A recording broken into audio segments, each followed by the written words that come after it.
तो शंभू बाबा की शादी कहाँ हुई? शंभू मूला के विवाह जुन्नार देव में हुआ है। ठीक है ना, याद रखेंगे सभी लोग। जुन्नार देव, उसी को जुन्नूर पेन कहते थे पहले। वहीं पर शंभू और मूला का विवाह हुआ था मेरे भाई। तो विवाह में सारे रस्में आपने कर दिया, अगवानी हो गया, पांव पखारना भी हो गया। ठीक है ना। तो गोंडी संस्कृति में जब विवाह होता था तो लगन कैसे निकाला जाता है? लगन जब निकालते थे हमारे, तो बेगा भूखा हमारे लगन मिलाते थे। कैसे? बाजार से कोरा परा बुलाया जाता है, परैया। उस परैया में शुद्ध जल भरा जाता है और उसमें फिर चावल के दाने से और दोनों छोर में छोड़ा जाता है और लगन मिलाया जाता है। समधी समधी का लगन मिलाया जाता है। समधन समधन का कि समधनों का अच्छा पटेगी कि नहीं पटेगी? समधी समधी की दोनों की अच्छी तालमेल रहेगा कि नहीं रहेगा?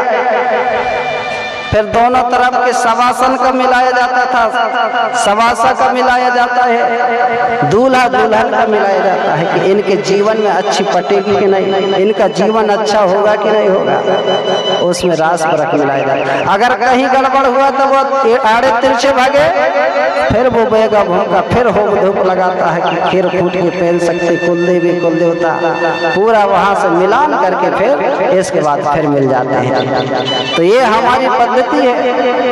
ये प्राकृतिक रूप से हम लोग परा से और लगन मिलाते हैं, इसके बाद शादी होती है। अब इसके बाद में लगन मिला लिए तो फिर जो शादी होती है तो दूल्हा का ड्रेस मोर बाबू, कंकन मोर जिसे कहा जाता है। वो कंकन मोर काहे का बनता है?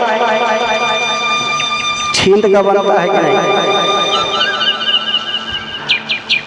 आजकल टोपी लगा ले रहे हैं।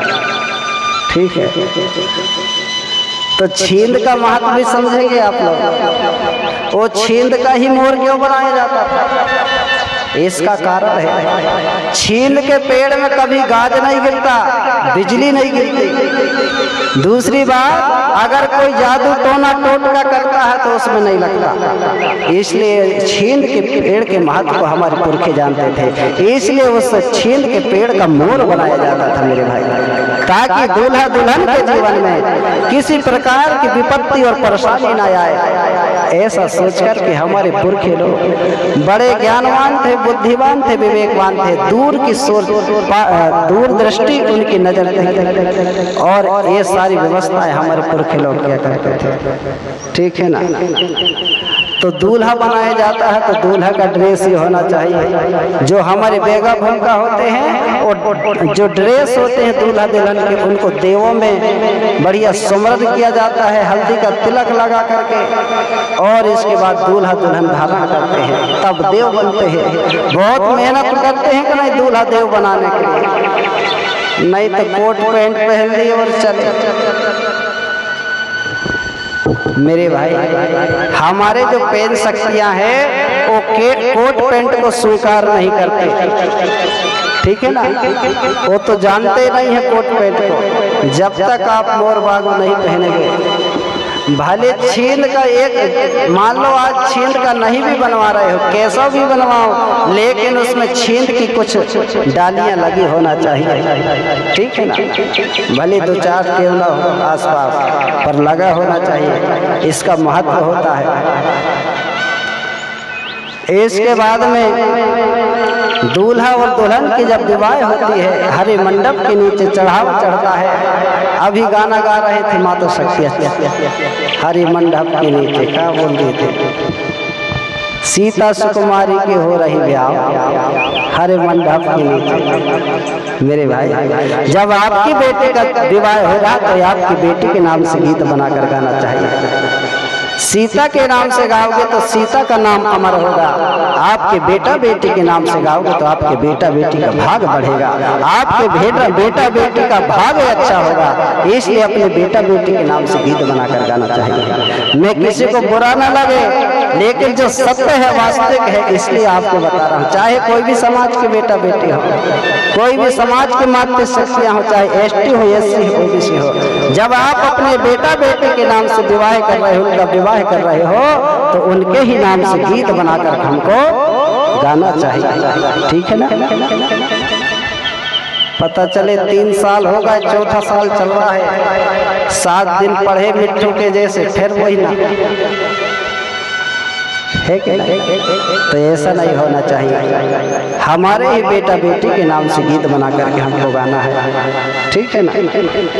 अब इसके बाद में जो भावर पड़ता है, तो भावर कैसे होता है? सीधा भावर पड़ता है, ऐसा दाएं से बाएं, उल्टा नहीं पड़ता, सीधा। ये जो प्रकृति है ये दाएं से बाएं चलती है। आप एक सर्प को देखना, काला नाग, अगर वो फन फैला करके खड़ा होता है तो वो दाएं से बाएं गुड़ी मार करके खड़ा होता है। अगर हम जो धक्का फानते हैं, बैलों को चलाते थे पहले खरियान में, तो वो भी ऐसा घूमते थे दाएं से बाएं। हमारे चकिया को नेता सब दाएं से बाएं घूमते थे ना। ये धरती भी सूर्य की परिक्रमा करती है दाएं से बाएं। जितने भी ग्रह नक्षत्र हैं ये भी दाएं से बाएं घूमते हैं। अगर कोई पेड़ में बेला चढ़ती है तो वो भी दाएं से बाएं चढ़ती है। चाहे सेमी का बेला हो, कद्दू का, ककड़ी का बेला हो, वो भी ऐसा घूम के चलता है। इसका मतलब है प्रकृति का जो दर्शन है दाएं से बाएं का दर्शन है। इसलिए जब शादी में भावर फिराया जाता है तो 7 भावर पढ़ते हैं कि नहीं? अब हो क्या रहा है? 7 भावर तो ले रहे हैं, लेकिन बच्चों को भूल गए ना, इसलिए तो गड़बड़ हो रहा है। हरे मंडप के नीचे सगा पंच के बीच में दूल्हा पक्ष और दुल्हन पक्ष के दोनों पक्ष के सगा पंच बैठते हैं। वहाँ 7 भावर के साथ 7 वचन होना चाहिए।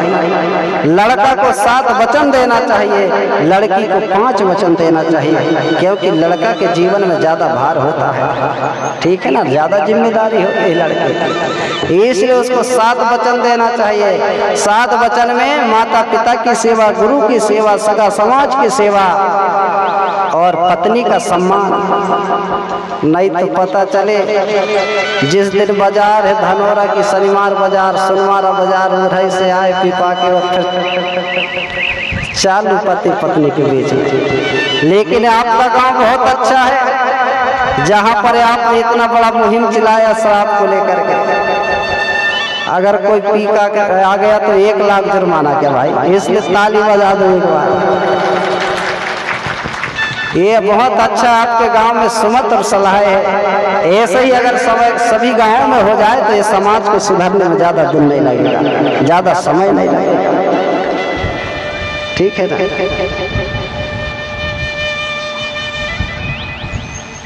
तो 7 भावर में 7 वचन होना चाहिए, जिसमें जो दूल्हा होता है वो कबूल करना चाहिए कि मैं जीवन भर शराब नहीं पीऊंगा सगा पंच के बीच में।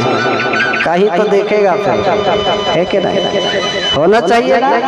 अगर होना चाहिए तो ताली बजाओ एक बार, ये बहुत जरूरी है।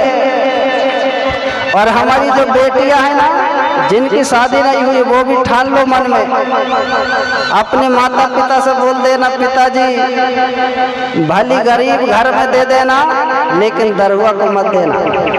और जो दारू पीने वाला होगा, चाहे सर्विस में हो, चाहे अफसर हो, चाहे नेता मंत्री हो, अगर पीने वाला है तो मना कर देना, क्योंकि सुकून तो मिले, पैसा ही सब कुछ नहीं होता। ठीक है? नहीं तो नाम बड़े दर्शन छोटे, ऐसा नहीं होना चाहिए भाई। जीवन में खुशियाँ होना चाहिए। ठीक है ना? चलिए, इस प्रकार से मूलादाई और शंभू बाबा की शादी हुआ, विवाह हुआ। अब मैं कुछ चीजें हमारी बेटियों के बारे में बताना चाहता हूँ।